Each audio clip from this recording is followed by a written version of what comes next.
Nick, man, we got 4 out of the 5. You know, the fifth will be here a little bit late, but man, big news today, folks. Man, Steven, it's just got a partnership, man, with Bleacher Report. So go on over to Bleacher Report and get that hot take about them Texas Longhorns. You know what I'm talking about from Steven.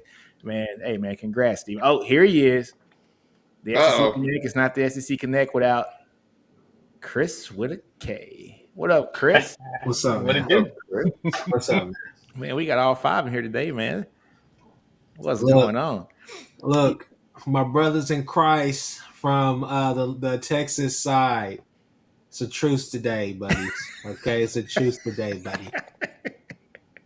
Oh goodness. Yeah, that's there true. we We're not gonna do it today. I'm gonna leave Texas alone for today. We got a bigger battle. We got a bigger battle on our hands. All right, man. So, hey, first off, man, go like, comment, subscribe, and share this channel.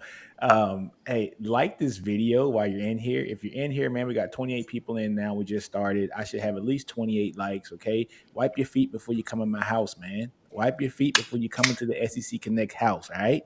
Don't do that, man. Take your shoes off before you come in, man. Wipe your feet. But, yeah, man, like, comment, subscribe, and share, man. But look, Chris kind of brought it up already. Guys, I want to get into topic number 2 first. We're going to start with the Big 12 hates Texas and OU. Those comments. Let's start with the smoke. Let's start with the smoke, man. Brett Yormack, whatever his name is, you know, talking talking that mess about Texas and OU, talking about the kind of glad that Texas and OU are gone a year early, telling Texas Tech to handle business next year up in Austin because they handled business in Lubbock last year. Kind of send us out on the sour note. He's going to be at the game. Yeah, man. Chris, what are your thoughts on that, man? My thoughts is that it's an inside job waiting to happen. This is every mafia movie that we've watched. This is Godfather Part 3 because it's a terrible plot already, and you see it about to unfold. If you know what, it kind of takes the joy already out of Kansas coming to Texas, coming to Austin, the game before the Red River rivalry game is played because it feels like, okay, well, yeah, if you guys lose, it'll be kind of like a OU Oregon of about a decade ago, whenever that onside kick, if you know what I'm talking about. But it just seems like it's an inside job, like what's going to happen. Obviously, we know the holding calls and all the rest of that stuff. Ty can talk about that. Ty says it every time that he has a chance. It just doesn't make any sense that you would come out and blatantly put these two teams out on blast like that. You would think that the commissioner will have a little bit more class. Obviously, he doesn't. Like I said, it just doesn't look good for us. My uncle always said one thing. Well, he's still coaching, but when he was when I was playing for him, he always said, "Hey, we got to be 20 points better, 10 points better than the other team, and 10 points better than the refs." And that's what OU and Texas are going to have to do this year for sure. Obviously, we feel damn good about our teams for our own respective reasons. That is what it is. But yet and still, OU goes to a BYU. That's a setup. Texas Tech already. That seems like that's going to be a setup. Granted, you guys are going to be there at home against them, but like I said, they have set the schedules to the point where, on the surface level, OU and Texas should be successful. But don't be surprised if there's some calls that don't go our way. Steven. I completely agree, Chris, in terms of that analogy you talked about, point differential of being you got to be not just better than your opponent, but better than the refs. It's funny because in a completely different context, Gilbert Arenas on Gil's Arena had Evan Turner and some other guys on talking about NBA playoffs and kind of conspiracy theories with previous playoff games. And Evan Turner made the comment, I think Gilbert Arenas echoed this. And if you want to beat Boston Celtics in the East or the Lakers in the West, you got to be 15 points better than your opponent to win by 1, is how they said it. And that really resonates here with Texas.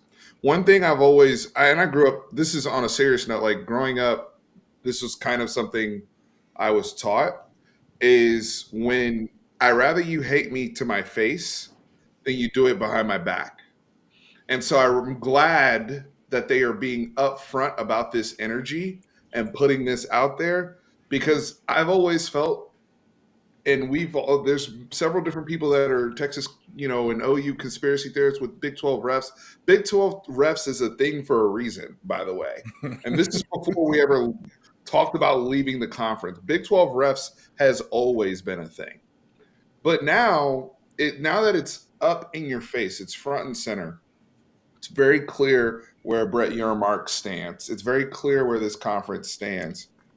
It's now, if you're Steve Sarkisian, if you're Brett Venables, you already know what the mission is in the locker room. Boys, it's right in front of you.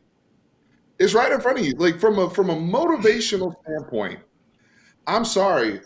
What nothing fires me up more than that man having to hand that trophy to us in Arlington. And I want it to be him to hand me that trophy. And if it's Jay, Chris, y'all should feel the same way if you're Brett Venables. Oh, we do. I want that man to hand me that trophy, and I'm leaving, right? Because this whole now we can be unapologetic about opening up a can of whoop ass on every single bum ass Big 12 team I've ever seen. There's no more hiding, bro. Yes.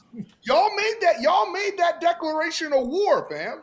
So now that you've done it, now that the smoke is out there, because what I don't want to hear is when we up 3 scores and we blow a game and we start talking about the refs and all that. Don't even leave it up to them. Do the whole Remember the Titans, Coach Boone, the whole thing, leave no doubt. Don't even let them score. Like that's literally got to be the energy week to week. Because I think when you have a common enemy like this that causes real rage, that's easier to motivate a team week over week and keep them consistent over the year in a weird way. Thank you for the gift, Britt Yormark. Ooh. Go ahead. So No. You go ahead, guys. You guys good. I'm just listening right now. yeah. So let me jump into this real quick. First and foremost, it's on site with your mic.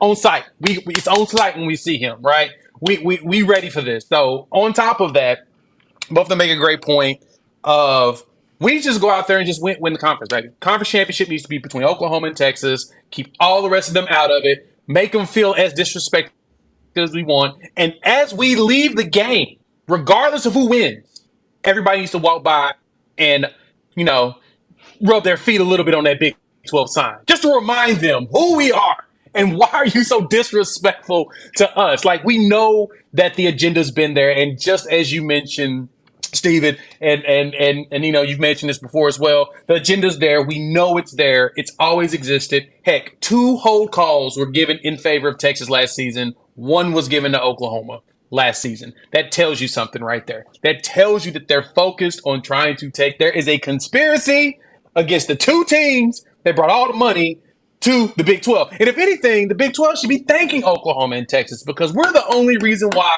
the conference didn't die. If we would have left and went to the Pac-12, if the Pac-12 was smart and said, you know what, Texas, you are one of the largest brands in the country, sure, have the Longhorn Network, but we need to make sure we work revenue deals and stuff around it. If they would have done that, the Big 12 would have went bye-bye. And we would have all been going west, to prettier weather, to be actually honest. But because y'all want to be disrespectful like that, we're going to remind y'all. We're going to go through, we're going to own this conference, and then we're going to walk out, we're going to rub our feet on that sign and say, yeah, no more Big 12 for us, SEC country. Let's go. Oh, man. Hey, Ty. Go ahead, Ty. Go I know ahead, Ty Ty. got We something gotta to let say. Ty speak. You know what I'm saying? Yeah, so the crazy thing to me, right, is, look, largely I've been impressed by Yormark and how he pivoted, right? After Texas and Oklahoma left the conference, he knew that he was in big trouble. I was impressed by the work the Big 12 did in terms of teams they added in. I haven't hid this fact. I'm very excited to see what UCF does in the conference, but let's not be disenfranchised into believing that from a monetary standpoint, a view standpoint, that in any way matches what Texas and Oklahoma gave the conference. It doesn't. I'm excited because I'm a diehard degenerate college football fan, right? So you put some teams that were quasi Power 5 in a Power 5, you give me the Utah rivalry, I'm going to be excited, but I'm a low bar to please. Let's be very real. It was really weird hearing Yormak say that at the Texas Tech dinner or banquet or whatever the hell it was, where he was saying you need to get the job done. Yeah. I mean, that's just an odd thing for a conference commissioner to say. Like, I can't imagine a world where Greg Sankey says that about any of the SEC teams, even if they're leaving, because one of the things that has to be there in order for sports to work, or in order for anything to work, is faith in the institutions. Exactly. If you remove faith in the institutions, in sports, in military, in government, certainly in democracy, the whole thing crumbles. And you have a leader challenging, like giving people an outright reason to put a lack of faith in the institutions. And that's just a wild thing to me. I don't know why in the world he said it. That's a very real quote, James. I stand by that 100%. But I cannot for the life of me figure out why he said that. Now, Jay, to piggyback off of what you said, y'all got a holding call last year? We got none. We got Dallas Turner and Will Anderson and got 0 holding calls all year. Riddle me that one. Yeah. Yeah, touche. 0. You guys Now, had 0 granted, holding we calls? were none. Wow. None. Did not know that. None. Did not know that. Walking crazy. penalty factory, though. Now, I'm not saying those penalties were wrong, right? Like, Bama was undisciplined. Those penalties were largely earned, but no. And yeah. But no, I can't imagine how y'all feel, right? Because I know there's been a conspiracy, and this kind of gives legitimacy to it. Yeah. I can tell you now, one game that I'm definitely looking at the schedule and I'm saying, yeah, O State. We got to go to Okie Light this year. We got to go to Stillwater this year. And funnier things have happened. Now, it's kind of been on us mostly. Even last year, as down as we were at times, we still, basically ran through them. Granted, it was the first quarter, but still, I mean, that really wasn't a game. You kind of already knew what was going to happen. Better talent on the field, all of that, it showed. Better coaching, everything. But going to Stillwater, funny things could happen. And that's a place where I could see these Big 12 reps actually really trying to kind of stick it. It's going to be the last Bedlam game for however long they want. OSU wants to hold this fake grudge against us for leaving them. Because I think, honestly, in all reality, it's not necessarily they're mad at OU is leaving and going to the SEC, is that they're going to the SEC without them, because that was supposed to be a package deal. That's how it's always been when OU was in early talks to leave to the ACC, to the SEC. Always, that's how it was. We're gonna take little brother, but it didn't happen. So that's definitely a game that you gotta mark on your calendar after this now, because you're like, okay, well, here we go. Noted. Yep. Look, man, I'm with Ty on this. This is odd, man. You got a guy who is basically the AD for the entire conference, right?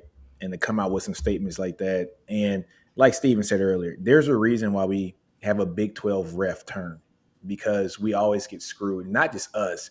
It just happens. It's the worst recruiting group of individuals, I think, in the country when it comes to conferences. And Chris, you said that you're worried about the OSU game. I'm worried about when Texas goes to, I think, TCU. Man, that's going to be towards the end of the season. And Houston would be a game where some kooky things can happen. I mean, it could be squirrely, but I just think Houston hasn't been at the C-O conspiracy. Huh? C-O-Conspiracy. I'm telling you, man, that TCU game concerns me. Yeah, that one really concerns me. The Houston game, I don't think they have the talent yet, as far as like the depth and talent to hang with either teams. But TCU's been kind of quietly building a good team there. So that's the one that I would probably be worried about. But also the Texas Tech game at Texas, man, for him to come out and say that, it almost makes you wonder what calls aren't going to get called, right? Especially the last regular season game for Texas in the conference. What calls are not going to get called here for Texas? I mean, we've already seen it. We had, Ty, I don't want to, bring this back up, but the Alabama game, when Bryce goes over the right tackle, if you go and look at that play, there's a bunch of jersey getting grabbed as he's running for the first down on that third, that fourth down play. It's a lot of jersey getting grabbed, not one holding call called, and that could have changed the outset of the game too as well. So, we don't get calls in our own house, in our own conference against Alabama. What makes you think that they're going to hook us up when it comes to Texas Tech? So, yeah, we're going to have the to refs in that game were awful. I watched awful. y'all's right guard literally piggyback Will Anderson to the quarterback on his back, arms around him. Yeah. Nothing. I watched Jordan Whittington full extend in front of a ref catch. Nothing. So no, let's look. If we want to go tit for tat, the bad. refs were in that game were bad. Yeah. Bad. They're horrible all the time for that conference. I got one last point on this. All right. Jay said it. What did you say, Jay? It was a conspiracy? Conspiracy. Okay. So we talking conspiracy, all right? And with everything that's going on now, right? What's the difference between the Big 12 and, not to get political, but Trump, Giuliani, all of them hit their ass with a RICO. Let's get it. Let's go. Let's get it. But hit their ass with a RICO, and this will all be solved. All right. Start snitching though. It's racketeering, is all of that. They are conspiring to destroy the pieces that will be, and it's crazy because as much as a lot of the national analysts and a lot of national media are already crowning Texas as the Big 12 champion and possibly a college football playoff invitee. It's crazy that you would do that to arguably your top two teams or your teams. Hold on, Chris. Top three. Hold on, Chris. I gotta stop you there for a minute because we just got a 50 burger right now. Oh, DK wow. Longhorn. Hey man, appreciate that. Steven, can I earmark this money for you to bet on Texas? If not, holler at us. That you bet. Hey, DK Longhorn man. A 50 DK looking generous Hey man, tonight. brother gave us a 50 burger, man. Look at you, dude. Look. If I can't bet on Texas this year with all the nonsense going on, baby, then I never will bet on Texas again. So let's put that 50 burger on them horns, on the 40 acres. We really, in all seriousness, And the mule. donations. Hey, we appreciate it. In all seriousness, that's awesome, man. Appreciate really it. cool to support, man. But put that 50 on Texas. That if there's ever a year I could say that about my team, especially after today's smoke, that's already on my heart. It's on my spirit, brother. You know what, too, fellas? Because I have something complimentary to say about Brett, but I'm gonna hold it for a second. This man said this nonsense. This man said this nonsense. Saying this, he said he's going to be at the game in Austin. It's not like he's going to Lubbock. You know what I'm saying? Like he's coming. He's already told us. Oh man, I'm gonna be at that game too. I'm gonna be at that game too. He's a marked man. Let me see him. You know what I'm saying? I just said it was on site. I said it was on site for a reason. This man literally just put his location. That dude dropped a pin. How do you drop a pin like that, bro? You don't drop a pin when you know people listening. Somebody want them paws on him, man. Hey, Somebody want them they paws. walk in with him to get him in. They got to put Ty. They won't shoot at Ty, but they may hit him. Oh man. Oh my goodness. He's lucky Austin's not really like that though, in terms of like that type of stuff. Like you know how it is. Some of these towns, these college, you put that energy out there this early, and you show up like Lubbock. If it was the other way around. Or show up like Baton Rouge or Tuscaloosa. You know what I'm saying? You try that in Baton Rouge. I double dog dare you. Double damn dog dare you. Hell they no, will not care what commissioner. Commissioner of what? Who are you, Commissioner Gordon? We put you in the wagon. Let's go, bro. Like what are you talking about, yo? Anyway, I will say this though. He's playing to for Chris brought up politics. He's playing to his base. It's a political move. Yeah, he's playing to his Fair base. point. those are his constituents long term. Those are the people he's going to be serving long term. If you're a Texas Tech person, and especially if you're, we're talking about people that are ADs and folks that are really high up in these schools, right? You feel really good about what Britt has done since he's come on board. The aggressive moves, the strategic moves, and how he is served. He is talking to his base, and he does not give a damn. And so, at the end of the day, all I'm saying is, if you're Texas or OU, all week, once y'all made it, y'all shot the first shot, right? Like, if we're talking about trash talk and all this type of stuff, we decided to break up with you. Okay, cool. Now you want to start putting DMs out public and doing all this messy stuff. Now I'm gonna have to expose you. That's where I'm at with my energy, fellas. Hey, John Russell, in the words of Debo from Friday, you want some of this too, old man? Nope. Nope. Messing with these nice people. Hey, man, look here, dude. I get it. He's playing to his base, but he also has to know his position too. And honestly, I don't think he gives a damn, but it is what it is. That's why I've been on the record that you're never going to hear me scream SEC, SEC, SEC. You're never going to hear me scream that. Come on. When Texas and OU, I'm going to put that energy out there. When Texas and OU make it to the Big 12 championship game, when Texas wins, I'm going to be on the field yelling SEC, SEC, SEC. And then I'm going to want to. I'm going to get Chris, to come on the field with me, like just like a little small losing effort to have him plant the SEC flag in the middle of the stadium. And then I send them back while Texas celebrates. But other than that, folks, that's right. We got a 10 burger right here, man. Not a 50. Yeah, why is it? But it's a little something. Keep up the good content. Man, appreciate that, Derek, man. Appreciate that, Derek Wisner. I think that is Trey Wisner's uncle, right, Derek? I'm pretty sure. But, man, appreciate that. If you guys don't know who Trey Wisner is, he is one of the top recruits that came in at Texas this previous season out of DeSoto High School. So, I've been commenting for a minute now. Yeah, appreciate you. Appreciate that, Derek. Yeah, Derek's been on here for a minute. Yeah, man. Appreciate that, brother. Next topic, guys. I think we talked about this idiot enough, man. I ain't giving him no more of my attention. I think we all understand that when he comes to Texas, he's going to have a full body of security and he's going to be in some suite and not be able to get touched. That would be his smartest move. But it's all I just want to see his face. I just want to see his face on the jumbotron as we put in 70 on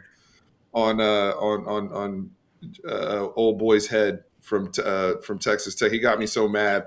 Can't even say his damn name right now. Joey McGuire. Yeah, no, Joey as we McGuire. put 70 on Joey's head, I want to see Brett's face on the jumbotron, and then I want to see Brett again hand me my trophy in Arlington the following week. That's my dream. Oh man, Okay. exactly. All right, folks, man. Next topic.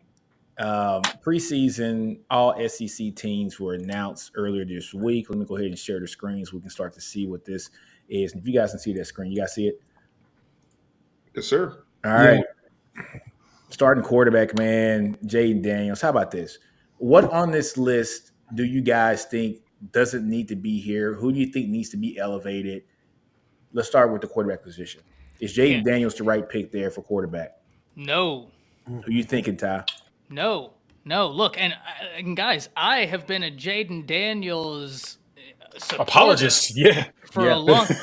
KJ Jefferson I am is too. I'm with that. Timothy. He is. That him. is disrespectful. He is going to be such a big reason for any success Arkansas has this year. Because let's get very real about Arkansas.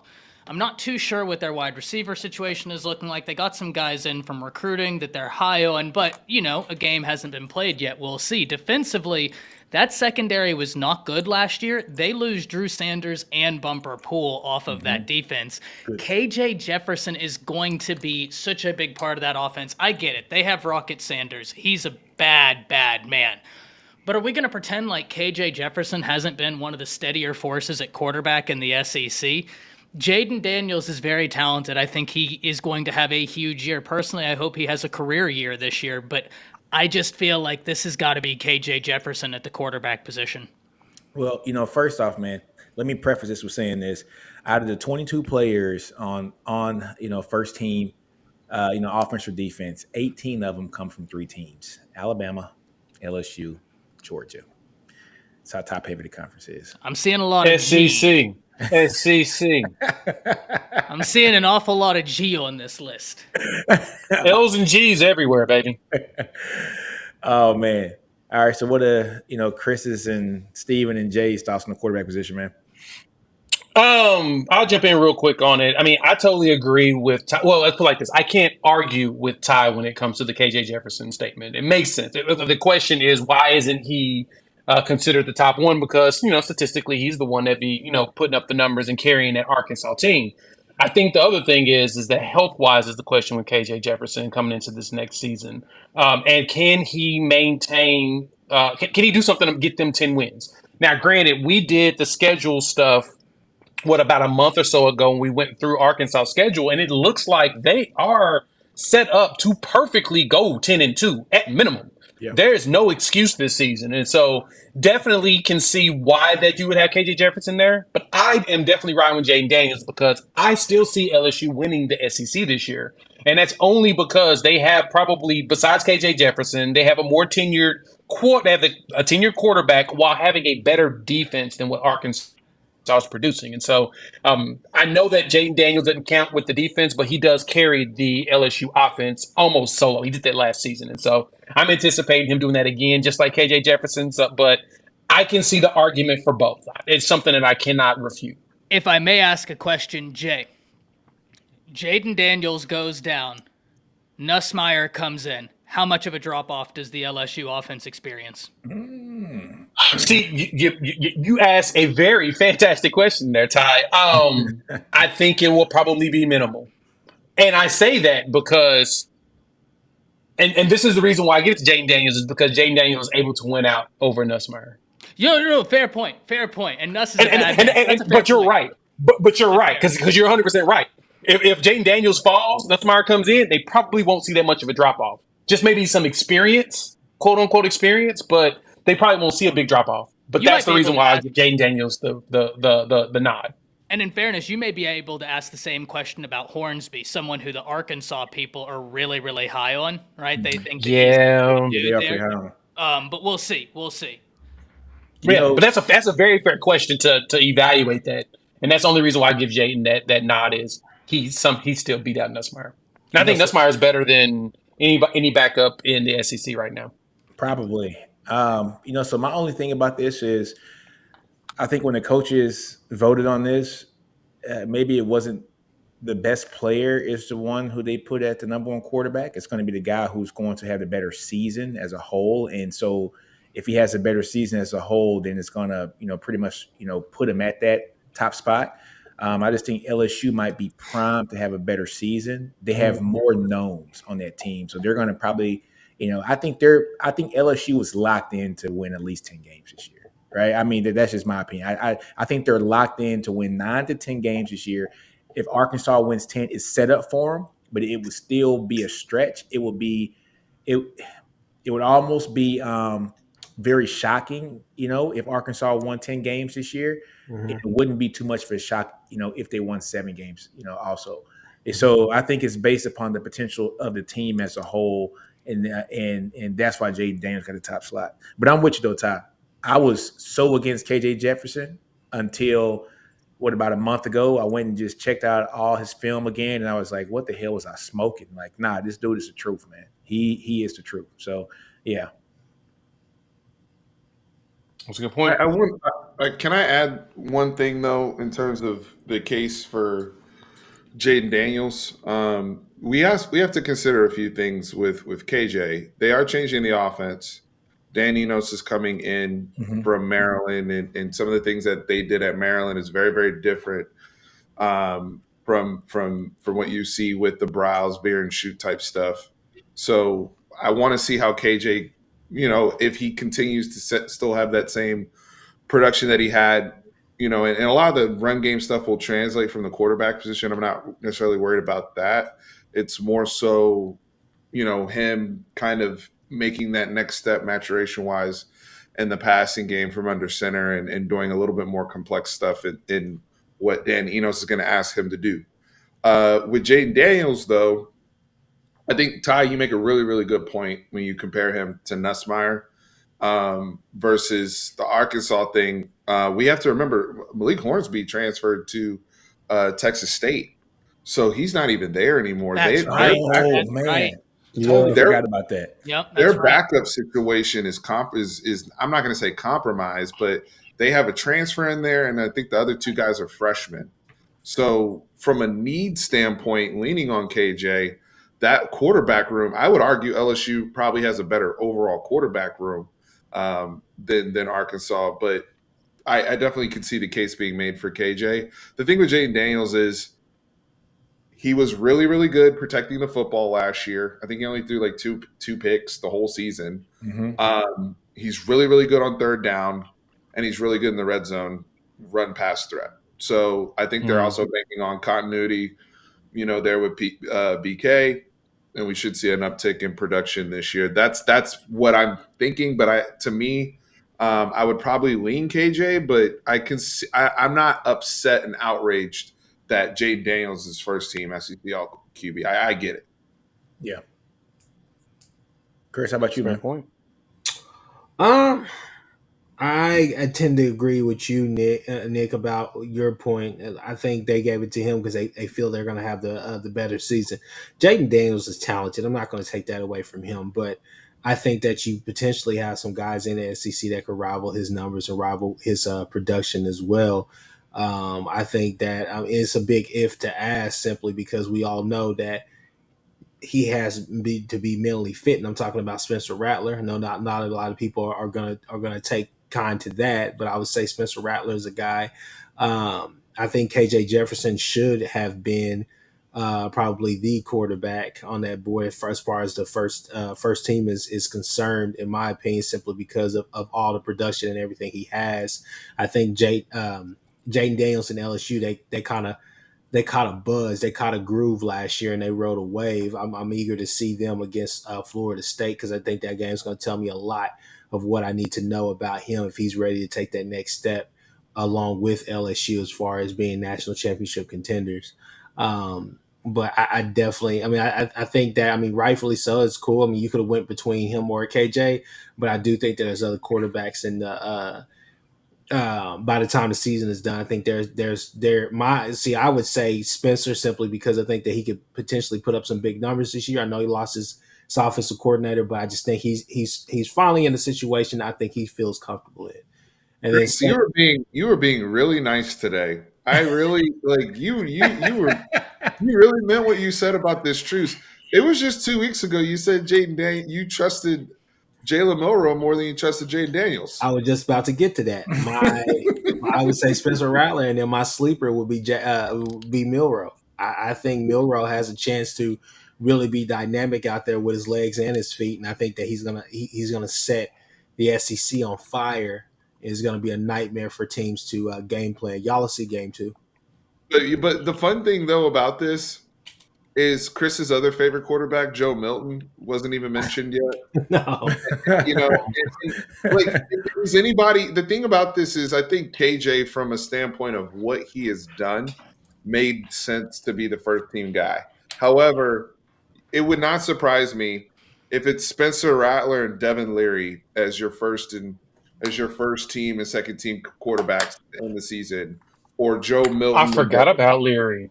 Yeah. Would you be shocked though, or if Will Rogers sneaks up on here? If we want to talk about people that deserve respect for what they've done, to me, this is as open as I've seen this conference in a while with this quarterback. It is. Position, the amount of names. yeah. Dude, Leary might be the wild card. Stevens boy, Peyton Thorne down there with Hugh Freeze. Potentially that could be something. All right. Oh man, no, but Leary might be a wild card in this one, man. You look at it. This is a guy that went 9-2 2 years ago, or 9-3 2 years ago. Was balling out last year. 35 tutties at NC State, brother. Yeah, man, Extremely talented. He's a talented dude, and he's coming there. I think he's going to run the offense at Kentucky better than what's the guy who just left to go to the league? I ain't really like Will too much. Levis. Will Yeah, Levis. Levis. I was never impressed with Levis. But anyways, yeah, I like Leary, man. He could be a definite wild card. And Chris is right too, though, man. If Jalen Milroe, if they marry up a system, this is all assuming that Milroe wins the starting quarterback position, which Yeah. hasn't been named yet. But I think everybody understands that he's probably going to be the guy. If they run a system that complements not only his passing ability, but his, him just running the ball as well. Hey, man, that could be something special, man. I'm a big Milroe fan. I loved him when he was in high school. So it's going to be very interesting to see how that translates over to Tuscaloosa here for this year. Can we this may be a little bit off topic. It's still on this list, but I just want to say one thing. There's a guy on here that I don't think he's known, but I think that he's very underrated.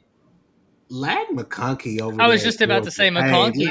Hey, I seen Lad run some routes, man, and put some people on some skates, and I'm like, hey, that kid was a 5-star coming out of high school. That kid is elite as it's gonna get in college football. He's coming up. As in a slot. I'm like, He's coming up. Boys on skates now. I've seen him. He's a fun player to watch. Good. Yeah. His route tree is good. Yeah. I was like, hey, Lad. It's crazy because I don't know what star recruit he was coming out of high school or whatnot, but I just know that obviously you wouldn't expect him to be pretty much the number one guy outside of Brock Bowers for Georgia. But I mean, he gets it done any way you want it. He can go inside, he can go outside. You can sneak him all over the field, put him all over the field, and he's going to get it done against any matchup. Yeah, I agree too. Even on adding in that, I see Drew popped in here on Drew England, our boy, popped in with Jackson Dart. And kind of curious what y'all think about him over there at Ole Miss. Now, granted, I am surprised that Joe Milton did not get mentioned in this, but at the same time, I know why he didn't get mentioned in this is because we need to see him actually do it. Now, he ain't no bum. Shut up. He ain't no bum. But we do need to see him actually show that he has control on that arm. If he shows, if Joey Halsey goes there, moves up to offensive coordinator, quarterback coach, and he's able to control that arm, because Joe Milton's been there 3 years, remember. So this is his third season going in here. So he's got experience. He started the first year, got taken out for Hendon Hooker, the next year behind Hendon Hooker. Now he has the job. He's got a lot of experience in this system, and if he can show us something like he did in the Orange Bowl when they beat Clemson, he may sneak in there and be something special. Just throwing it out there. Hey man, Steven said it. This is a wide open year for the quarterback position. I think the last 2 seasons we all understood who was going to be the top, guy in the league, and that was Bryce, right? I mean, it was understood. And it was pretty much who was coming from Alabama was going to be the top guy, minus the year in 2019 when Joe Burrow just went crazy, right? But they had great coordinators, whether it's Lane Kiffin or Sark. And now, look, man, I like Reese. I think Reese is going to do great things too. So you kind of knew who was going to be the guy that was going to be the top guy there in the conference. This year, it's wide open, man. It's wide open. Next Thursday, be prepared for greatness to shine. Ain't that right, Steven? Next Thursday, Florida versus Utah. Utah. Oh, it's next Thursday. Oh, you see, in my mind, hey, God bless you, brother. I was still on week 0. Oh man, I was like, what is Chris talking about? Now, I was hey. still on week true. 0. If I may interject, and this isn't on this topic, so if we want to sideline this for the very end, but a point we might need to talk about, guys, Jaden Rashada was just named quarterback 1 at Arizona State. If Mertz, and I sent this in the chat, if Mertz You did. is pedestrian, Oh man, which he's let's probably be gonna honest, I think Mertz is probably going to be a guy where he might not be the reason you lose a game, but he might not be the reason you win a game either, right? That's how I feel. Yeah, that's, I think, what you're going to get, which in some cases isn't the worst. But if Jaden Rashada goes out there and shows, no, I have the ability, like I have the juice, we're going to have some fun conversations now.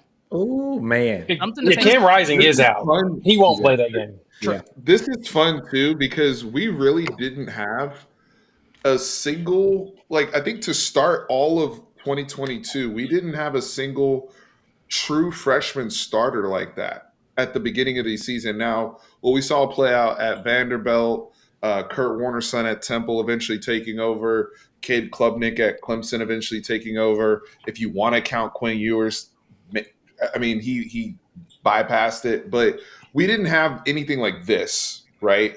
And I Right. think the Rashada situation and the Dante Moore situation at UCLA is very interesting to look at for how this season goes. But I'm really excited to see how the Rashada situation plays out. And like Ty said, juxtaposed against what we see with Florida. That's a good point. Yeah. Now, yes, yeah, Ty. Let's table that for the end, man, because that's a good conversation. I think that's going to have to be had because, dude, if they start balling out, man, I feel bad for Napier, man. It just is what it is. But let's go down to the running backs, and man, I love Judkins. I mean, he's he might be pound for pound, he might be the best running back in the nation. I'm gonna go ahead and say it. I love him. Ooh. He might prove it this year. He You is said Judkins? Yes, love Dog. him. Love him. Look, man, we saw what he did last year as a true freshman. We saw what he did. I mean, and let's be honest, he was sitting behind Zach. Zach goes to the league. This is his team now. And if Zach Evans ain't there, man, Judkins goes for a shit ton more yards last year, man. I mean, he was physically ready. He's as a true freshman physically ready. Go ahead, Chris. Only problem with that is, one, I don't want him to be a workhorse for me because that spells disaster, because that means that Jackson Dart is doing the same thing he did last year, which is good but not good enough. And then Spencer or Spencer Sanders is out there doing what he does best and looks good the first 3-4 games, and then here we go. 4 picks here, 4 picks there, 4 picks everywhere. Let's be that. Right? That's what he does. So I mean, it's kind of one of those things where can Kiffin can he really bring the best out of one of those two? And we all know Kiffin is a brilliant offensive mind. I think that he knows his offense and he knows what he needs to get out of it. I think that if you want to have packages for both of them, you're perfectly fine, but you're going to have to figure something out. It scares me, the fact that I know that we're still a week away technically from season starting, but damn, have they named Jackson Dart as the starter? They haven't named no. Judkins is the running back and the quarterback at Old Miss. He has to be. He's the cheerleader. He's the booster. He's everything. I mean, he's offensive coordinator. No, I was about to say, actually, an article just came out. Interestingly enough, they named him defensive coordinator. So we're going to get our first opportunity to see a running back serve as an active defensive coordinator. It's going to be interesting to see. Oh man, hey, that's innovative. That's Lane Kiffin, baby. That's innovation. That's what you do. Oh no, I'm sorry. They hired Pete Golding. Just call a wheel route. Just call it a wrap. It's a wrap. Just call the wheel. Hey Chris, this is my thing about this though, man. Judkins split carries last year with Zach Evans, right? Yeah. Judkins almost had 1,600 yards last year, right? And I mean, Zach had almost 1,000 yards last year.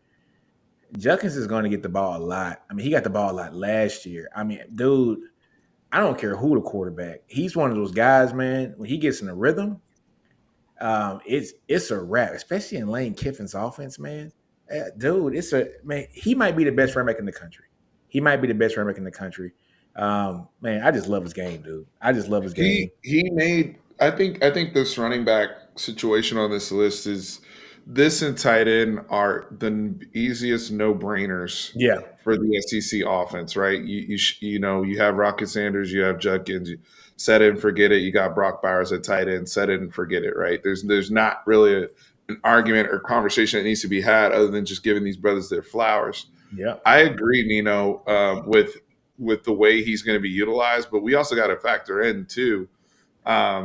You know, Ole Miss is. I've yet to see Lane struggle to find a second back when he has a really good runner like this. He always seems to have another guy that can be very, very productive, whether it's goal line or spelling somebody. So I'm not worried about Judkins getting run to the ground. I think it's just going to be. I mean, you can make the argument he's the top 3 player in the SEC overall.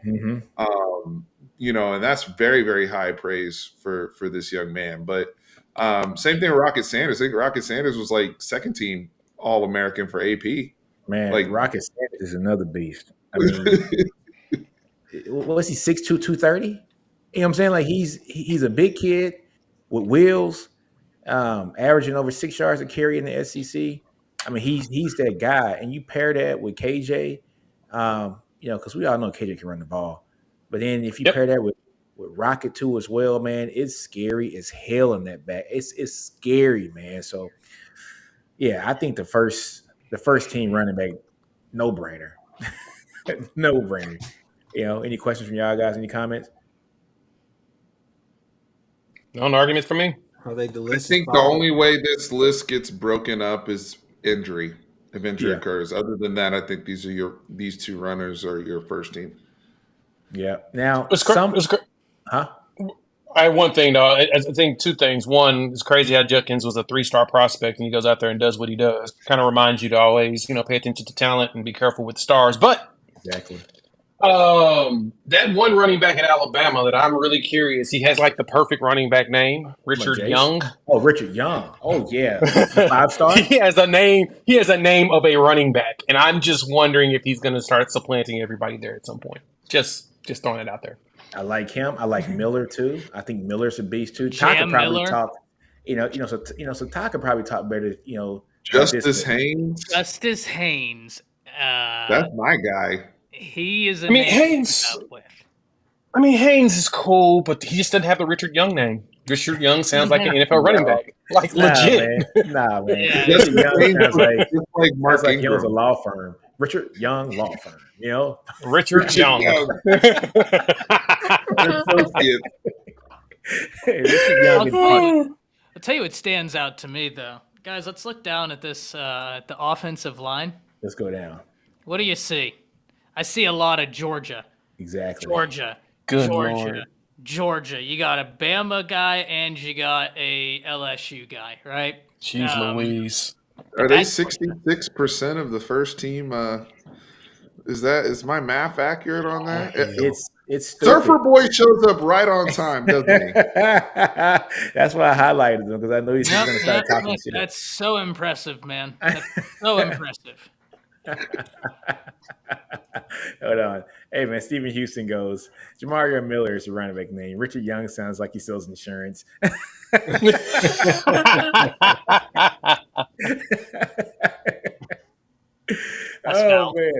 Oh, man. Surfer Boy says, we loaded for the pay. Yeah, look, they are loaded. Tom, for now. That offensive line. That's ridiculous. That's all. I mean, good for them. That's ridiculous. No matter who plays quarterback. Carson Beck could be the guy that finishes as the top quarterback in the SEC this year. You saw he got the fade. I was about to say it, Ty. He got the fade. It's a wrap. He got that Stetson fade, man. Yeah, he got the fade. He got that low cut Caesar. Done. Might as well pack Looking it up. like the professor out there. One mixtape ass. I don't know if y'all have seen Trailer Park Boys, but I sent the J Rock clip in the chat the other day. He's going to be the Georgia's very own J Rock. Here goes Surfer Boy. Beck for Heisman. Here we go again. Can I add one tidbit about the offense? And by the way, Ainias Smith getting all-purpose player, I think that's well deserved based upon the career he's had at A&M. Hopefully he comes back healthy and has a great finish to his career. Else he probably would have been in the league if not for last year's injury. I think I don't know if he even comes back if not for the injury. Receiver wise, I want to talk about this. Yeah. As much as I love Ladd McConkey, I'm a Ladd McConkey guy. And if it's a game that matters, Ladd McConkey's my guy. But we also know that this is a stat race too. And my thing is, I don't see Ladd is the guy that's going to eat when they play Tennessee and some of the big games, but he may not go off enough to justify being here over somebody like a Evan Stewart, who's going to get a crap load of targets. I'm just saying. Obsession. Oh man, come on. I'm just saying. I'm just saying because Okay. to have Georgia pass catchers on here is pretty aggressive considering the nature of, I'm pretty sure Bobo's going to do the same thing that, oh boy, that just went to the Ravens did. But I would probably have Evan Stewart in this group, but Lad McConkey, in terms of if we're talking about the playoffs, like I said, games that matter, McConkey's my guy through and through. He's been delivering. But I don't know. Like Antoine Wells has had a 900-yard season, a 1,200-yard season.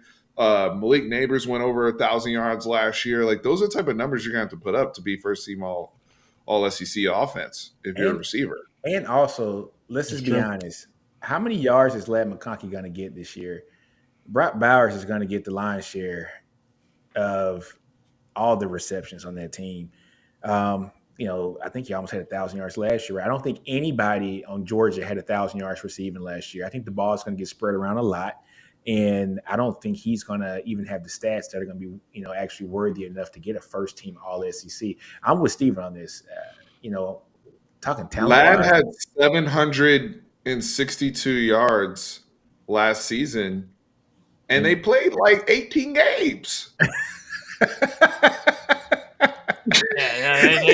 Look, I like Lad a lot. Dude is clutch. He's when clutch. you need to play, he's gonna make it. But I do agree. Look, as much as and Steven, Evan Stewart is one of the most gifted wide receivers I've ever seen live. He's different. Just totally different. So yeah, I think if that offense gets it together, he's going to have a huge season. But then again, Ty, I think that's why people might think that he might not be a first teamer, because the big question is that if that offense gets on track. And that's fair. But Steven, if you could highlight Steven Houston's comment right here. Of course, yeah. Because he gives you two other names, right? And I want to focus on the last one. He says Brew McCoy at Tennessee. Ooh. Brew McCoy was having a good year. Berrien Brown at Kentucky. You give him Leary. That young man put the SEC in college football on notice. He's likely to take the first kickoff to the house and then take the first bubble screen 75 yards to the crib. That kid is different. I think Steven, you're right. You're 100% right. You're 100%. I changed my answer. Yeah. You're 100% right. Berrien Brown. Hey, Ty, you're right, man, because Berrien Brown was a true freshman last year, right? That's a dude who had about 800 yards receiving. Yeah. That dude's a beast. That dude's a monster. Kentucky beat Bama for him. Thank you, Coach Eric Wolford, while he was at Kentucky. Right. Now he's at Bama. Dude, I totally forgot about Berrien Brown, and we've talked about him on this show quite a bit. Yep. Man, you're right, man. Evan Stewart, Berrien Brown, even Brew McCoy, man. Look, I know Lad, people like him. Mm-hmm. They like him. It is what it is, but they should like him. Lad's great player. No, he's a great wide receiver. But when I look at a guy like Berrien Brown and when I look at a guy like Evan Stewart, those guys have first round potential. Like those guys are the wide receivers that get drafted in the first round. And Moose Muhammad is cold. I was just about to say Moose Muhammad, man, gets it on, man. He does. Golly, man. There's so much talent, dude, at the wide receiver position. Man, look, I was listening to a podcast, from Rob Babers at Texas, and he was basically saying that the wide receiver position is the most loaded position in college football. That's why you can always go get talent up and down the draft from the first round to the seventh round, because there's so much damn wide receiver talent, man. And this just goes to show you, like, Berrien Brown was one of my favorite players to talk about this year, and I just totally forgot about him.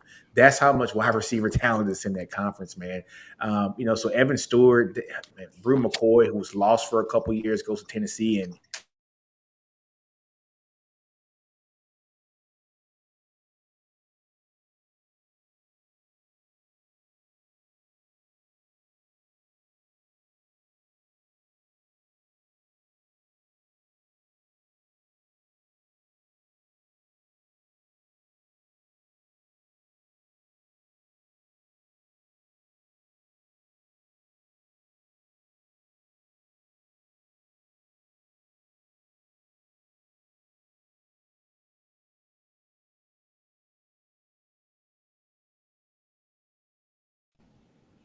you guys on?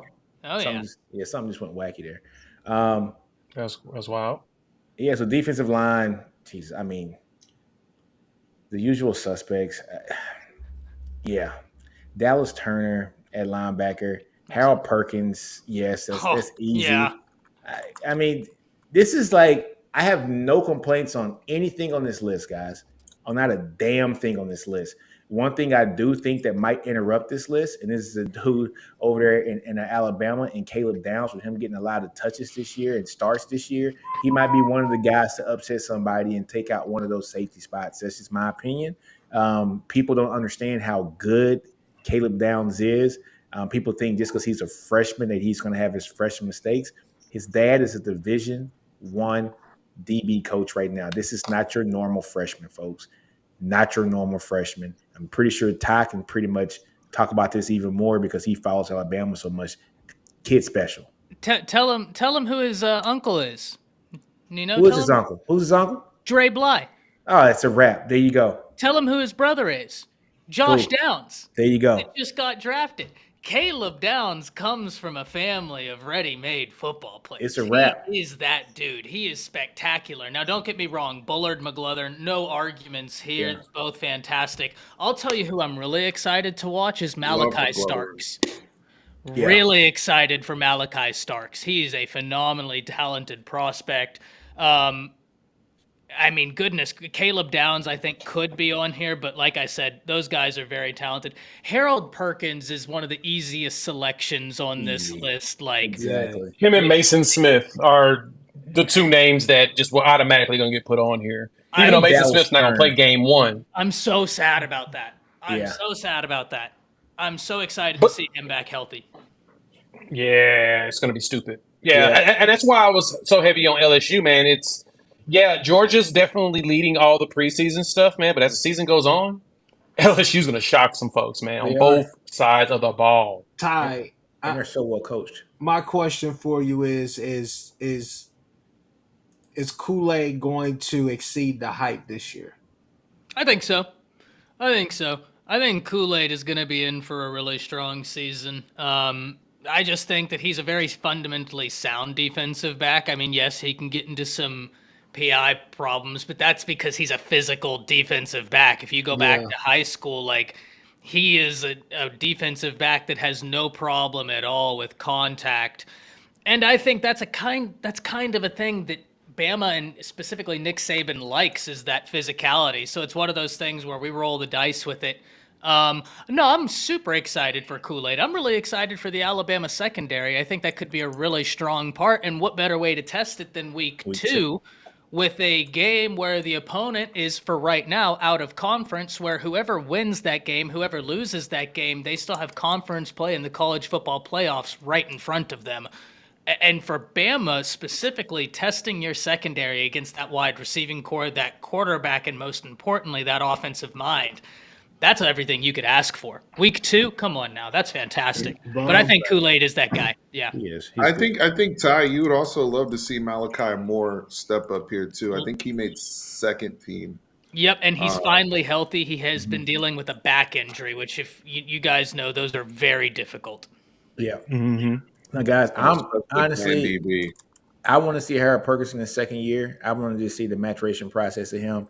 We saw what he did as a true freshman last year. I want to see just how good he is going to be overall again. I mean, he's going to get better this year. And it's just like we saw just how great he was last year, and it's like we know that he will get better. It's just like how many steps is he going to take to get better? He's going to be awesome this year, dude. One thing I want to pay attention to with Harold Perkins, Nino, to that point is where, and this is something I think as we get advanced in technology and especially with TV broadcasts, is telling us real time where guys are lining up every play and where his snaps are coming from. They did a great job of doing this a few years back with what's his name that went to Clemson. That was Isaiah Simmons. Isaiah Simmons, yeah. They used to tell us, oh, he's in the nickel now. Now he's on the edge. Now he's at weak side. And so Harold Perkins, and I say that because the thing around LSU is, hey, getting him to play more traditional linebacker, what he was recruited for. And last year they just kind of rolled him out of the bed, playing a lot of edge and just getting after the quarterback, kind of like Micah Parsons in that sense. And I think us as Texas fans, we're kind of watching this as the blueprint for what we're doing with Anthony Hill Exactly. and how we develop him, right? And so seeing Harold Perkins in year 2, he's probably going to have a lot.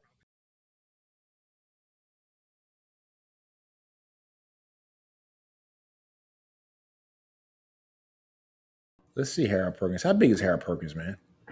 Your internet keeps messing up because nobody wants to hear y'all talk about Texas. Okay, Oh, get Not out of tonight. here. Get out of here. Y'all are pushing it. Y'all are pushing it. That's all I got to say. Get out of here. Let's talk How big is football, Harold not Perkins, bones. man? We're talking about LSU. He's about 6'3", 220. Now, if I'm not mistaken, one of the selling factors for LSU is they told him, we will line you up everywhere. Now, I could be wrong on that, but like his athletic ability is spectacular. And I know they want to get him a more dedicated linebacker, but I mean, Steven, it's funny you say that because I was just talking the other day in a live about Anthony Hill, and Harold Perkins inevitably came up because of the usage and how Anthony Hill has been rushing off the edge for y'all. And I was talking to Homer, and he is real excited for Anthony Hill. So that's going to be a lot of fun to see. Yep, a whole lot. All right, Chris is getting frustrated here. We won't talk about Texas no more. I think the first team. I think we got. Look, I don't see any hiccups in the first team defense. I'm not gonna go into the second team, folks. We've already been here like an hour already. But I'm surprised Ty didn't mention Dallas Turner, man. That's your guy, Ty. We ain't talking about Dallas Turner. I just think that's automatic. I think it's understood. You know what I mean? No, guys like Dallas Turner, Harold Perkins. There's a handful of guys, right? I even put this to Malachi Starks. Those are guys where you're like, hey, go, or even JDJ too. Mm-hmm. Those are the guys where you're like, dude, go win SEC Defensive Player of the Year. Like that's kind of if you're Nick Saban, you're talking to Dallas Turner. That's kind of like the benchmark. I feel like, Ty, right? Like, this isn't about making preseason. We already know what it is. You're already a shoo-in. This is your year. Yeah, I mean, he looks to be the next first rounder out of Bama, right, at that position. He has all the tools. And so that's why I ultimately did. And I think you hit the nail on the head, Stephen. That's why JDJ, I didn't say anything about him because it's almost understood. Or a Michael Williams, right, where it's like, yeah, you of course you're on this list. Like, exactly. Of course you're here. So, Chris? Yeah. I was just going to say, once we get done with this, man, we got football this weekend, man. We got to kind of, highlight some of the football that's taking place, man, to end the show. San Jose State is getting sacrificed this weekend. I don't know. No, I'm playing. Ty's face probably was like, oh, my God. No, this is really exciting. Maybe you knew something I did. 0 games. Hey, Navy, Notre Dame, that's a game I'm watching. I'm just letting y'all know I'm kind of watching that. I'm rooting for Marcus Freeman, but that's Thursday, right? That's Saturday. Okay, that one's Saturday. Okay. Yeah, we don't get Thursday games until the very next week, which will be Thursday, Friday, Saturday, and Sunday. The big game, LSU against birthday present. My birthday's on Saturday in football. Nobody cares, but still, you can't ask for anything better. Dear God, that was just rude. The truce has already been broken. Oh man, I know. Nah, you broke that a while. Nick broke that a while ago. I just let him slide today. What I do? What I do, man? I heard your little comment about Texas winning that, and me coming out on the field and stuff like that. With recall on that, just be a ASSS. I'm just messing with you. Boy, a good can. I'm just messing with you. But now, yeah, man. Honestly, I think we're good here for the for the preseason SEC All-Americans. I don't think like the second team. I don't think we have to go through that.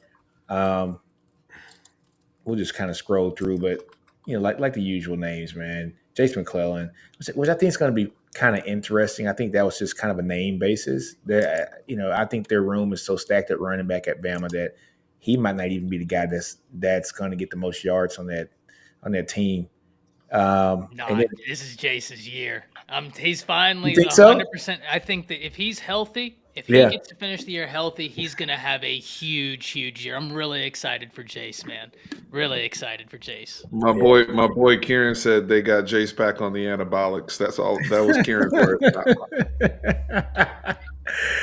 Oh man, that's craziness.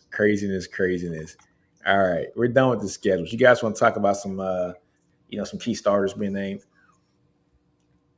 Let's talk about. Oh, yeah. So, and this kind of goes in the sentiment of what Ty had brought up with Rashada, right? So Graham Mertz won the job at Florida, and these are some of the also rans that I think we'll see in the conference. No disrespect, Peyton Thorne, as we tried to tell Chris, we tried to explain to Chris that Hugh Freeze looked at that room for months and knew he needed to bring another quarterback in. Hugh doesn't know what he's doing right now. He hasn't made the correct calls. The burner phones aren't working because obviously Robbie Ashford, he's going to come in at some point in the season. Because obviously if Peyton Thorne is what you're rolling out there with, I'm not impressed.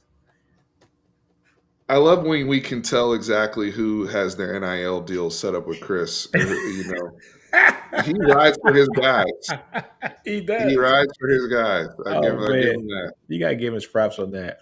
Shout out to Robbie Ashford, man. Chris just passed his agent exam, so he's already got him signed.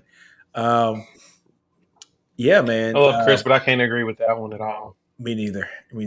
I want to talk about Florida though, man. I want to talk about Mertz. So me and Chris have been talking about Mertz and how kind of mid he is, right? And what's wrong, Steven? It just sounds so disrespectful. I mean, we're going to see this year. About how mid that guy is. Yeah, I mean, so we're going to see this year. Yeah, man. Rashada's going to be a dude. He might not be outstanding at Arizona State this year, but he's going to be pretty damn good. And we're going to already see from day one how much Florida's going to miss their kid and that they wish that they would have paid him his deal that he was supposed to get from the start because he's going to be a game changer. Nino, did you look at the comment section under the Rashada post? No. It felt like it was like half Florida fans. And then you had a whole bunch of people who were like already going in on Billy Napier. Like it was like, where are the Arizona State people that are excited about this? The whole post. So the Florida fans were going on Napier like Texas fans were going on Tom Herman when we lost viewers. On an Arizona State post. It's just like they're just like we can't have nice things, and then the whole Netflix series comes out this week too, so they're probably like kind of seeing the good old days of Tebow and Chris Leak, and then like I think Mertz got named as starting quarterback the day before, and it's probably just pissed him off, man. So it is what it is. Mertz is mid, right, Chris? It's fair. Got to do a news. About as mid as the Atlantic, at least is from what y'all are saying. I was feeling that message the other day saying, "Hey, big dog, man, use this as motivation, man." Y'all saw it in the chat. Saw it in the chat, man. Beck, man, Carson Beck, Georgia starter. Thoughts, folks? What do you guys' thoughts? Knows the offense, can run it well, can be efficient. May have he's more talented than Stetson Bennett, but can he put it all together like Stetson did? Yeah, that's the question. If he does, then Georgia, there's no reason why Georgia shouldn't be playing for a national championship, let alone doing a three-peat. And here's what I'm most interested in, because right now, and Surfer, you can talk more about this than me, but one Georgia running back out for the year, the other Georgia running back questionable for game one. Look, I am not so worried about Carson Beck because it goes back to something I talk about all the time. If you have a new quarterback, which Georgia has, check. If you have a new offensive coordinator, in theory, they do. He was an analyst there last year under Monken, and he's been there before, right? Bobo has been there before, and the offense under him, they had some years where it was very efficient. But if you have a new offensive coordinator, new quarterback, good running back play, good tight end play can be that offensive coordinator, that quarterback's best friend. They have the best tight end room in the nation, right? So it's not like Beck has to do a whole lot. He just doesn't have to make mistakes. Yeah. And I think they're going to capitalize on that because they have playmakers that can create for Beck as opposed to Beck having to create for the playmakers. And so that's with Georgia, it's just about weathering the storm, right? Like how efficiently can you weather the storm? How much can you play within the offense instead of trying to make the offense play within you? Stetson Bennett last year, he kept a lot of possessions alive, a lot of plays alive as well. Just being able to move the pocket, just his command alone. But he should have been doing that in year 2 as a full-time starter, not looking over his shoulder, just looking forward, right? So that's kind of what you're wanting to see, and it's hard to really discredit him. I mean, hell, he's going to make an NFL roster, I believe. He should. Stetson Bennett was a guy. He proved himself. Terrific so far. At the It's Chargers, right? I thought he was with the Rams. Rams. Yeah. Regardless, though, I think Beck has potential to be just as good. And like Ty said, I mean, come on, man. When they're able to run jet sweeps with their tight end, come on, man. Like it's not like he has to go out there and really do a whole bunch. I mean, it's NCAA. It's like, hey, you're going out there with the number 2 team. What are you doing trying to run something, totally different? Just do what you do. Defensively, they should just be fine. I think that you can ride it out with the defense. But my question is do we see, is there a regression? Do we, as good as Jake Fromm could have been or was at times, he just couldn't get the job done. So do we regress back to that team? Mm-hmm. Or do we continue moving forward with what you've seen now with the best version of Georgia yet? They've got as favorable as a schedule as you could possibly want. It's easy, dude.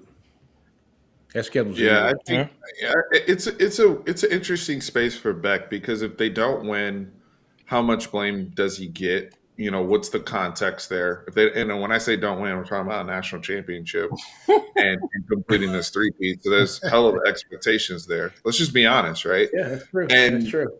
I mean, the Georgia machine is a real thing. I mean, even before Stetson became the guy, we got to remember JT Daniels was there tearing it up for some time, even before that. And some of the guys that have been through there. Mm-hmm. My thing with Carson Beck is we saw Stetson Bennett. I think, Chris, you kind of undersold Stetson's legs. Stetson was that was like their X factor, especially last season. Mm-hmm. Stetson was running zone read like he was Eric Crouch, bro, and pulling that thing and aching it off. Okay, like look at the playoffs, right? Like the amount of plays that he would just generate action with his legs running the football, as well as movement and all those things. So you combine Stetson's confidence with his legs. Very dangerous combination. Carson Beck is we even saw him play in the national championship game because they were up by so much. He has that natural build that you would want from a pocket passing quarterback that's going to run your offense. The guy looks like Matt Ryan when he throws it. I really like what I saw in the spring. My whole thing is, do you have those X factor plays that Stetson was able to generate when you need to win or games not going well? Stetson was really good at those things, and I think that was a slight edge that Georgia had, and then winning back-to-back national championships. Hey guys, hey Jay. So just a quick question, man. So Carson wins it. What happens with Brock, man? You know what I'm saying? What happens with Brock? Hit that portal. That's what I was about to say. Man, look, Georgia has traditionally gotten a ton of different 5-star quarterbacks. They've gotten over the years. I mean, go back to from Matt Stafford, you can move all the way up into Justin Fields, Jake Eason. Jake Fromm was a 5-star on some. Jacob Eason, who transferred out to Washington. Fromm lasted, but Justin Fields left, as well as another 5-star. JT Daniels was transferred in. He was a 5-star. Brock Vandergift, who's now looking like he's either second or third on their list, and he's a 5-star quarterback. It's just so many of that's come through. I am very skeptical about how they perform this coming season, and so I think that could be fine, but if Alabama wasn't able to go through and do a 3-peat, I am not going to say that Georgia will. I'm sorry. And we've watched the juggernauts that Alabama's put together. So I'm not going to even be able to say I have zero faith in Georgia doing it. They would have to prove me wrong. Because if Bama, as loaded as some of those rosters were, couldn't do it, I don't see that happening on their side. Now, granted, Beck's gonna have to show us that he has that Stetson Bennett in him. Is someone that's got that dog, like for real dog. Because Stetson was like, he was completely underrated. He was a guy that no one believed in. And unfortunately, he just lied to a whole bunch of people that are 5'9", 145 pounds, thinking they can go out and walk on Georgia and play quarterback. So hopefully we don't have a whole bunch of dudes out here thinking they can do that. Some of the people probably in the comments don't believe you can do it because you can't. Stetson was really exceptional. He just was, he had to walk on twice. But I digress. I have to see what Beck can do in this offense with a new OC who was just an analyst last season. We got to see what that looks like overall. I am not sold at all on a three-peat if Nick Saban couldn't do it. Crazy down here. Yeah, Jake is Surfer Boy off, man. Surfer Boy going off. Hey, you know what? What do you mean? I don't care. You got to show me. Surfer Boy, I got your back. Jay, have y'all named a starting quarterback over there at the University of Tennessee? Have y'all named a starter yet? At Tennessee? Yes. Joe Milton's been the starter since Hendon Hooker left. What are you talking about? That's fine. I just asked you, have they publicly named him the starter yet? They can take him out on every trip they want to. I'm just saying that they just publicly named him.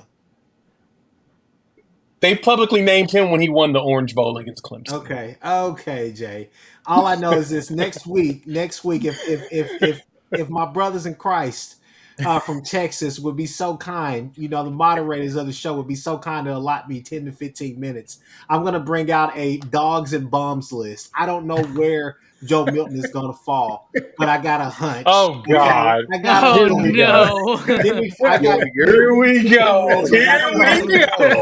Dogs and bums. And I'm going to tell you exactly. I just got a hunch where he's going to fall. Dude, you're Joe Milton slander. Dude, your Joe Milton slander, it might reach Jatavion Sanders, Xavier Worthy level. Brother. This man puts in a 95, right? He clocks in on a 95. And then get the bum list on them boys, man. What's up? Bum list.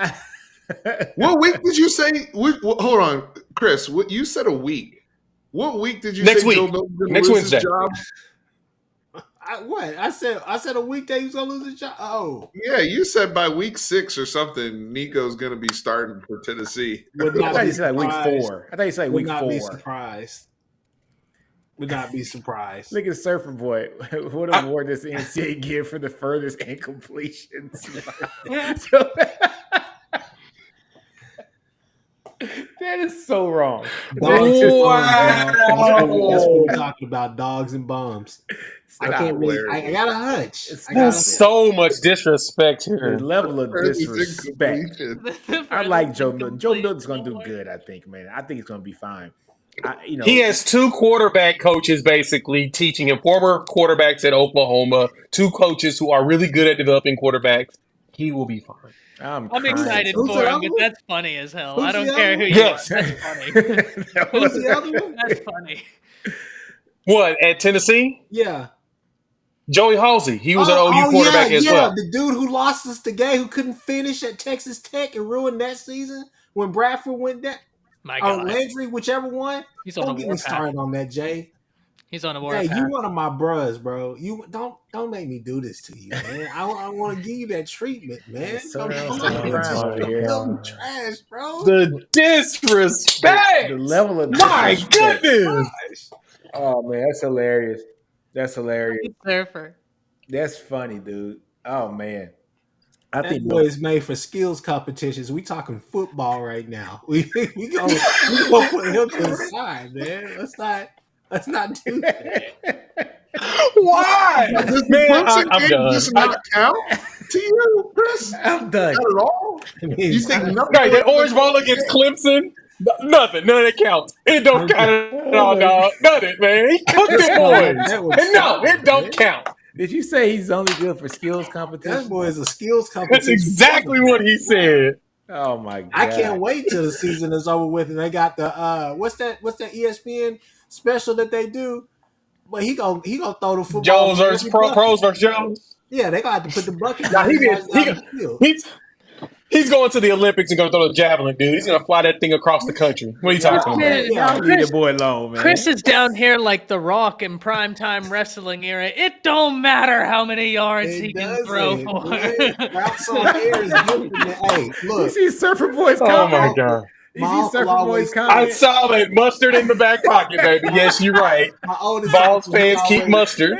They keep Frenches on hand, baby. Frenches are on hand at all Oh my times. God. Look. I'm My done with oldest y'all. uncle, he always had to say, and he said, "Hey, man, that's great. You can do it in practice, man. All that dunking and you shooting threes, you doing all this. You got to do it with that popcorn smell in the stadium, baby. When it's in the arena, when that popcorn is going and them fans there, and that light is beaming, you got to do it out there too. I don't know about Joe Milton. Makes me nervous. Without hiding, he working at the hiding. No idea Joe Milton was so polarizing. What has happened to Chad? What has happened?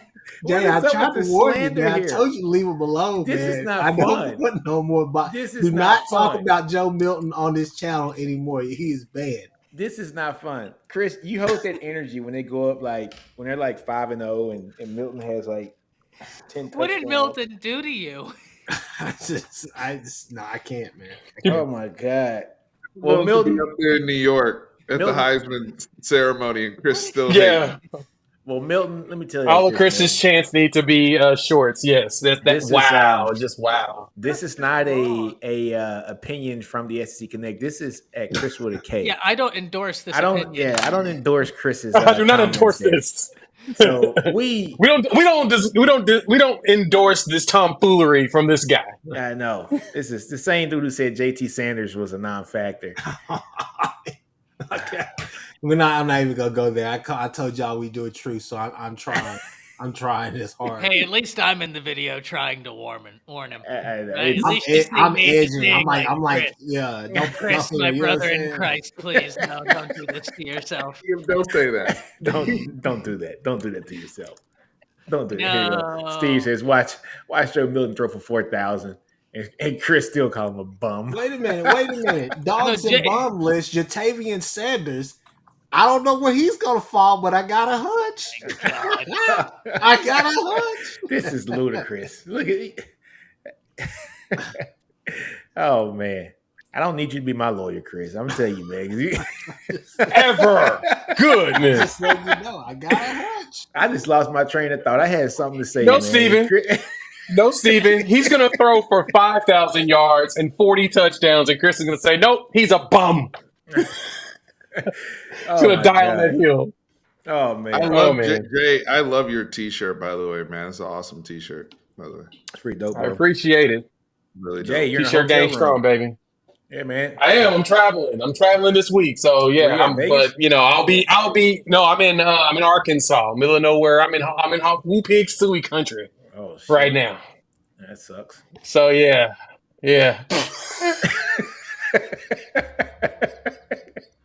I'm from Louisiana, so you know it's never that bad because it's Fair. always Arkansas. That's what we think, and so it is what it is. I was in Baton Rouge last week, so yeah. Oh man. Well, guys, I think we done went for an hour and 20 minutes. We got anything else you want to talk about? If I could quickly, yeah. Lester has a question. Yeah. Come on, we got plenty of time. Good. He says, how about Bama's quarterback not being Milrow concerning to you? I think it will be Milrow. But at the end of the day, look, I said this before. My biggest questions for Alabama is the offensive line going to allow the running backs to do what they need to do, because this is going to be a more structured Alabama offense. Last year, they relied on Bryce Young far too much. They got away from the running game far too much.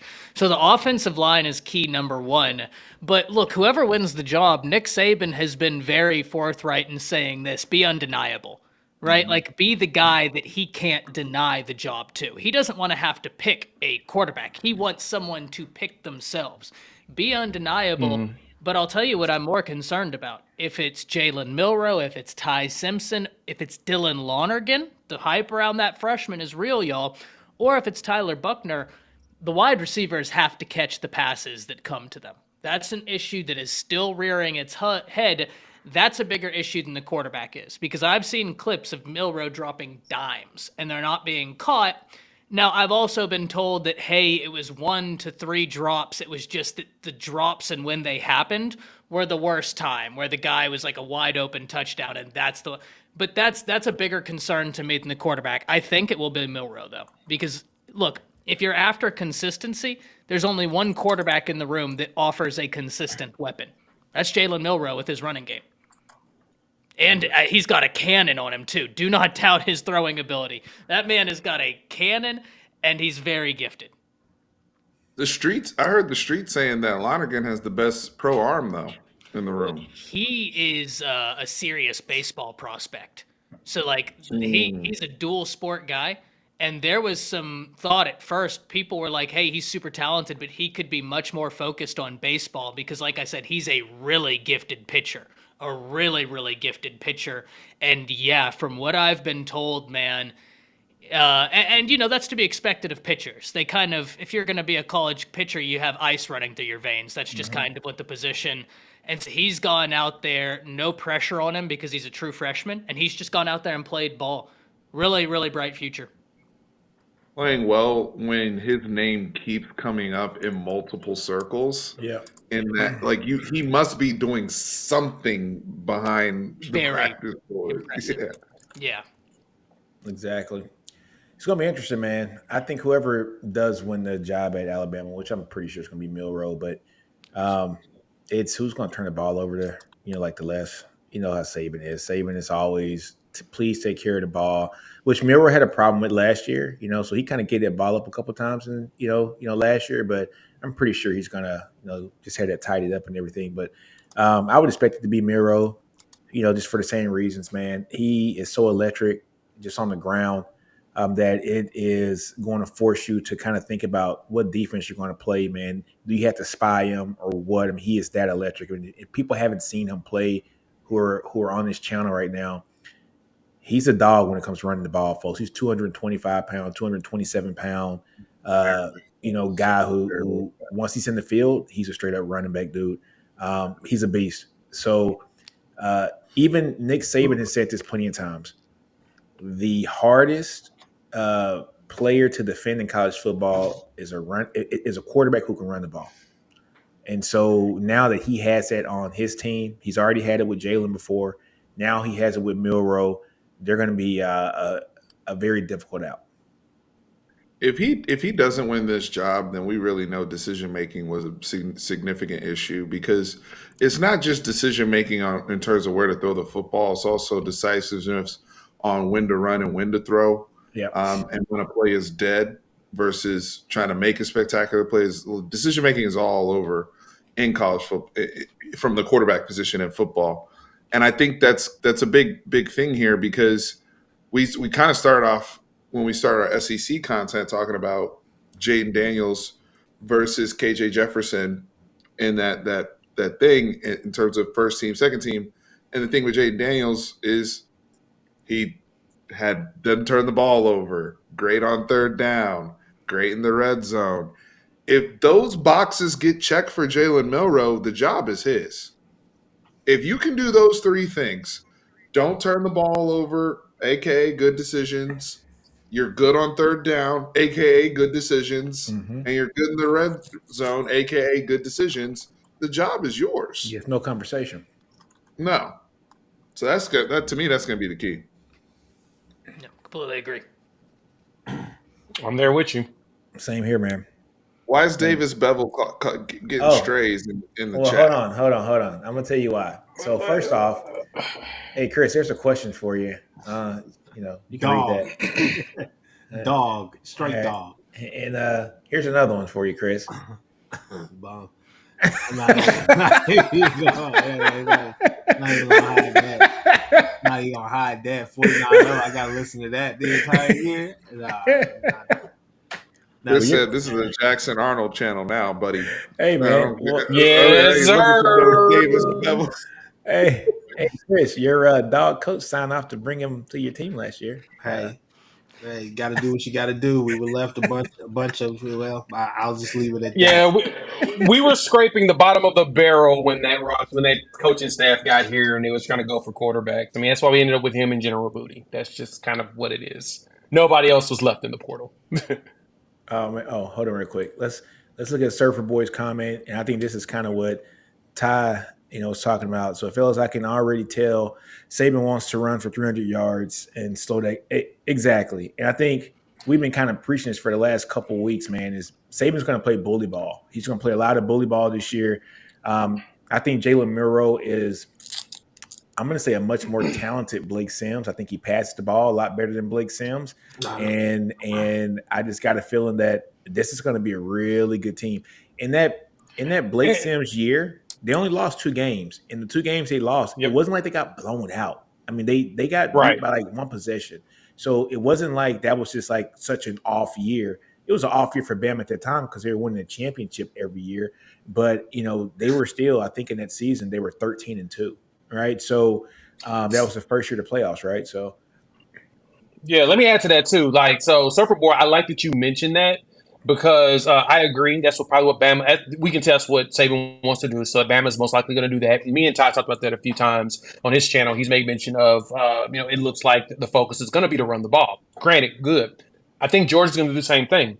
And Surfer Boy, you mentioned it. Y'all got like 6 running backs. Why in the hell would you not use them? Why wouldn't you slow things down, leverage that big old offensive line that's got all of those preseason All-Americans on it? You may as well go out there and run it down everybody's throat and take as much pressure as possible off Carson Beck. Don't make him feel like he has to be Stetson Bennett, because if all the 5-star quarterbacks y'all have brought in there, a walk-on was the one that was able to make the magic happen, and you don't want to put that pressure on the rest of your 5 stars. And so, granted, I think that Georgia does the same thing. I think Kirby has them pounding that rock constantly. Yeah, and then also, folks, I sent this through, our group chat about a week ago or so, but I put the message in there that, look, Bama's going to play bully ball, because if you look at Bama's projected starting line, left tackle Caden Proctor at 6'7", 354 pounds. Left guard Terrence Ferguson at 6'4", 318. The center is the smallest guy in the team here at 6'4", 301. Right guard is Tyler Booker at 6'5", 335. And then the right tackle, J.C. Latham at 6'5", 335. Average height and weight for the projected starting line here at Alabama is 6'5", 329 pounds. They're going to play bully ball this year, folks. They're going to lean on people. And Booker's moving to the left side. Oh, is he? Okay. Yeah, with Proctor. Ty told me that these guys are also in great shape too. They don't have the big mama's house, legs with the diabetes and where the calf and the ankle and the elbow. Where the calf and the ankle just one. Where the cankle. You don't even have an ankle, bro. It goes from the knee to the foot. It's just one tree stump. It's a tree stump. It's a tree stump. Some of y'all got teams where your line is too big. You know what I mean? And brothers out there with diabetes legs, so they can't play a certain amount of snaps. If Harvey Updike is looking at your legs, suspect, you got a problem. Hey guys, I want to get in this comment. And Kim's right. So Kim said that, all right, so bully ball is great as long as you're ahead, but get behind it and it all goes out the window. That is true. True.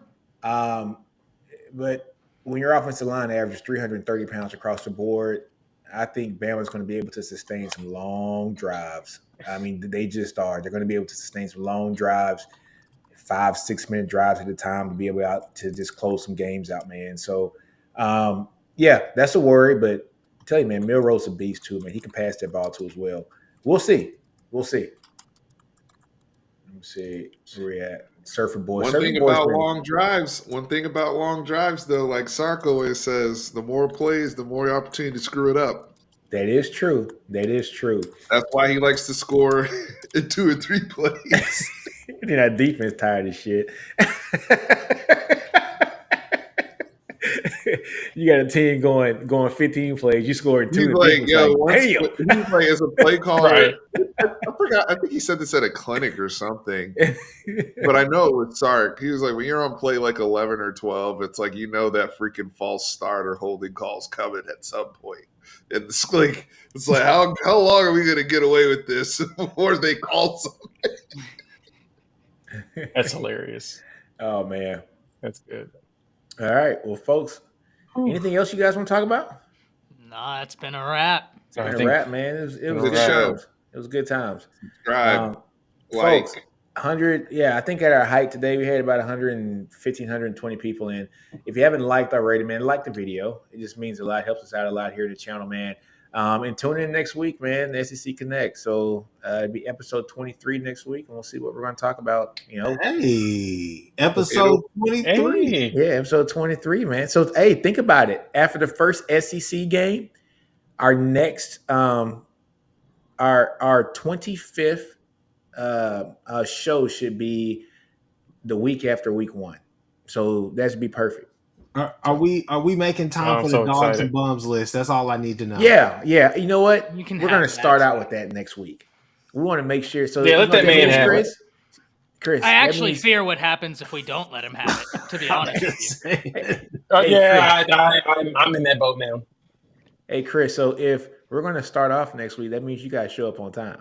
Okay, I got you. Oh, Christ's mercy. Okay, never mind. Segment's not happening. No, never mind. Oh man! All right, man. I think out, we're man. good. Yeah, appreciate you guys. Hey, put Boomer in the chat, man. Hell no. Boomer. Boomer, baby.